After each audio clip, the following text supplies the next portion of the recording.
Coming up, President Trump made history this weekend in North Korea. Now everyone is asking the question, what is next?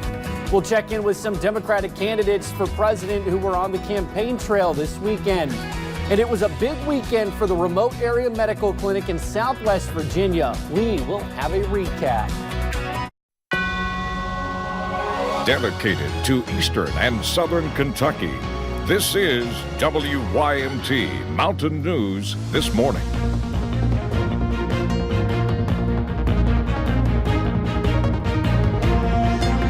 Good morning. It is 6:34 on Monday, July the 1st. I'm Will Puckett. Thank you for tuning in to Mountain News this morning.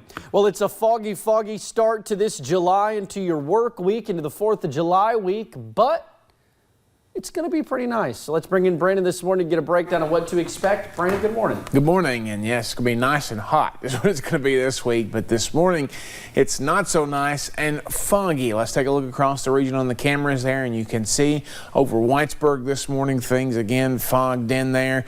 Up on Buffalo Mountain, the sun and blue skies are up there, but there's also some fog as well. Very dense fog at that. Zero visibility or close to it across a big chunk of the region. Temperatures in the mid to upper 60s and right at 70 in some locations. Your appcast for today, you can download that on all the app stores for free, and you can see mostly sunny skies for most of the day. Straight chance for a passing shower. A storm can't be ruled out, and temperatures will top out in the upper 80s. I'll have the rest of that forecast coming up here in just a few minutes. Will? All righty, Brandon. Thank you. Well, President Trump made history this weekend. Following his third G20 summit, he met with Kim Jong-un in North Korea. So what will happen next? John Lawrence has more. President Trump back in the United States Sunday, following a monumental 50-minute meeting with North Korean leader Kim Jong-un. Many people I noticed from Korea were literally in tears, crying. This is a big thing. It's a big thing. It's also a historic thing. No sitting U.S. president had ever set foot in North Korea. By stepping into North Korea, he cemented North Korea's status as a normalized nuclear power. President Trump says he and Kim agreed to restart the discussions that fell apart after their summit in February. Continuing the talks, which had been interrupted for a while, is a very big deal. Critics pounced, calling this nothing more than a photo op. It's all show. It's all symbolism. It's not substance. We want to see a denuclearization of the Korean Peninsula, a reduction in these missiles, but it's not as easy as just going and, bringing a hot dish over the fence to the dictator next door. President Trump says meetings with Pyongyang could start within a few weeks. The question is whether Trump is willing to put sanctions relief on the table. It's something he said he wouldn't do unless North Korea fully denuclearized. If that's not an unrealistic goal at this point, he's going to need to adjust his own goalpost. I'm John Lawrence reporting. Now, President Trump also invited Chairman Kim to the White House. He later admitted that a visit would probably not happen in the near future. Well, new White House Press Secretary Stephanie Grisham got into a scuffle with North Korean officials. It happened Sunday outside a room where President Trump and North Korean leader Kim Jong-un were meeting. You can see Grisham walk up to a group of people, shoving her way through the crowd. The camera moves aside, but she can be heard saying, "Stop, no, let go." A source at the scene said she got in, quote, an all-out brawl with North Korean officials as American and North Korean reporters were hustled in to view the summit. Grisham was bruised a bit in the scuffle and was seen later no worse for wear. Meanwhile, Vice President Mike Pence delivered the keynote speech at the Faith and Freedom Coalition's Road to Majority dinner in Washington, D.C. Saturday. The vice president brought greetings from the president, talking about the Trump administration's commitment to Christian ideals, and reacted to the first round of Democratic debates that took place last week. Well, Japanese Prime Minister Shinzo Abe and Russia's President Vladimir Putin held a news conference in Osaka Saturday. The two world leaders announced they would speed up talks to sign a peace treaty, which has not been signed since World War II, due to a major dispute over 4 Russian-held islands that Japan has sovereign claims to. Prime Minister Abe says such a peace treaty would be a good foundation for further growth. In other international news this morning, the bodies of a father and his young daughter who drowned crossing the Rio Grande arrived to the cemetery in San Salvador. Funeral services will be this afternoon with burial to follow. A photographer captured an image of Oscar Martinez and his daughter face down in murky waters littered with weeds last week. Well, let's get back here at home. And many Democratic presidential candidates were busy this weekend. Kamala Harris was at the annual Pride breakfast in San Francisco Sunday. During her speech, the California senator attacked President Trump several times. Harris says it is important to remember those who had and continue to fight against any form of inequality, something she believes the president is not doing. To win in 2020, I believe that we have to do what I've done before.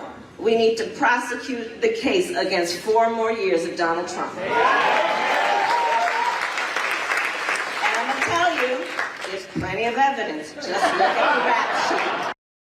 Now, before taking on the president, Harris will have to continue making her mark and standing out. There are 24 confirmed Democratic candidates right now. Well, Twitter says accounts attacking Senator Harris's race during Thursday's Democratic debate were not automatic bots. A spokesperson said, quote, "We saw no coordinated use of automation during recent debates." Twitter confirmed it had suspended some accounts that were attacking Harris's race, but says those accounts were suspended for other rule violations. The Twitter spokesperson also said they will be, quote, "protecting the integrity of the conversation around key topics and trends throughout the election, including during debates." Well, speaking of last week's debates, Democratic National Committee Chair Tom Perez was on Fox News Sunday to talk about them. Perez talked about Kamala Harris taking shots at Joe Biden for refusing to support busing. The chairman insisted voters would look at every candidate's overall civil rights record rather than deciding based on one incident. Perez also talked about health care for migrants, saying they deserve to be taken care of because they pay billions in taxes every year. Biden's overall record on civil rights is clear, and the Democratic Party's overall record on civil rights is clear. And what I always want when I was running for office, and what I know these candidates want, is they want you to look at the totality of what they've done in their career. Meanwhile, the walkout by Oregon Republican state senators that lasted 9 days has ended. The GOP senators went back to work Saturday to finish the legislative session. The head of the Senate Republicans made the decision after he was assured by Governor Kate Brown that the cap and trade bill is dead. That legislation was intended to create a system that would control air pollution by capping the amount of carbon a business could produce. Our mission of walking out of this building was to kill cap and trade. That's what our constituents said. That's what our constituents said yesterday, and that's what we did. Meanwhile, Senate Democrats are getting heat, though, for not rounding up the votes needed to pass the climate change bill. In local news this morning, a man is behind bars after deputies say he was driving under the influence with a child in his car. It happened Saturday night on Kentucky 552, just south of London. Police stopped 32-year-old Joshua Baker after they got a report he was driving recklessly. During the stop, deputies determined Baker was intoxicated and had an 11-year-old girl in the car with him. They also found drugs, drug paraphernalia, and a gun inside the car. He is facing several charges. A Kentucky state trooper from eastern Kentucky was involved in a crash yesterday near Ashland. It happened Sunday afternoon at the junction of Caroline Road and US 23 in Greenup County. Police say 27-year-old Alan Wheeler of Ashland was trying to cross the highway when he clipped the KSP cruiser driven by 34-year-old trooper Stephen Davidson of London. The collision caused the cruiser to veer off the road into a ditch. Both drivers only had minor injuries. During the investigation, police found Wheeler was under the influence at the time of the crash. He was taken to the Greenup County Detention Center.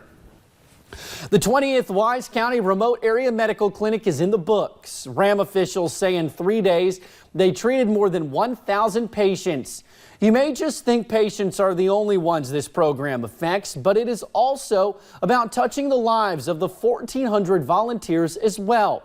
No matter how big or how small the job was, they say the work they do is rewarding. No matter how minuscule your task was here, that every person that does one thing, whether it's carrying something or empty trash, and makes the world go round, it makes it happen. RAM's next event will be held in Dayton, Ohio on July 13th and 14th. Well, it's 6:43 on this Monday morning. Let's toss it on over to Brandon for a breakdown of what to expect for your first day of July. Brandon? Still some fog as we head into the morning hours here on this Monday, so be careful of that UVA-wise. Fogged over this morning. We come back to Hazard. You can see outside the studios here, fog slowly backing off, but still on the ridge tops there. Zero visibility or close to it. Williamsburg, Pikeville, over toward Wise, and less than a mile of visibility. Basically the entire region. So just be careful this morning. Give yourself plenty of time to get back and forth. Temperatures dropping just a little bit. Pikeville now down to 65. Logan at 68 along with Hazard. London at 69. And the cool spot in the region, Wise, at 63. Melting forecast. Well, it's going to be one where if you want to eat some ice cream today, you better do it quickly because it's going to melt with those temperatures there in the 80s. And your out the door forecast still close to 90, even though it's going to be a little bit more on the stray chance side. I think we'll still see those hot temperatures continue. Will? All righty, Brandon, thank you. Well, we will have stories that are trending on WYMT.com next. As always, thank you for joining us on Mountain News this morning.